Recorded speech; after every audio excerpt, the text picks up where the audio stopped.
তাহলে যারা মন্ত্রী মিনিস্টার হেরা কেমনে যায় কবর সামনে ফুল দিতে, তারা কেন সামনে ফুল দেখ, তাই তার কবরস্থানটা দেখার জন্য। অথচ গেট কিন্তু এদিকে দুইটা,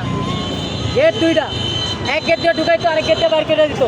এই যে প্রশাসনগুলো বয়ে রয়েছে, দেখতেছে বিভিন্ন জায়গা থেকে লোকগুলো আইতে আছে, ঠিক আছে, টাকা খরচ করে তারা আইতে আছে টাকার লেখা, কিন্তু এক নজর তার কবরটা পর্যন্ত এখনো পর্যন্ত কেউ কোনো পাবলিক দেখতে পারেনি। যারা নেতা কর্মী, হ্যাঁ, পূর্বের লেভেলে, তারাই অথচ কবর সামনে আয়া ফুল দিতে পারে, আর আমরা সাধারণ পাবলিক হইয়া তারে ফুল দিতে কেন পারি না, সেটা আমি জবাব চাই আপনাদের কাছে। এই যে বিভিন্ন জায়গা থেকে লোকগুলো যে টাকা খরচ করে আইছে, হ্যাঁ, টাকা খরচ করে আইছে, তার কবরের সামনে কি যেতে পারছে? পারে নাই, একজনও পারে নাই। তাহলে যারা মন্ত্রী মিনিস্টার হেরা কেমনে যায় কবর সামনে ফুল দিতে, তারা কেন সামনে ফুল দেখ, তাইলে বুঝুন যে একদম বাপের বেটা।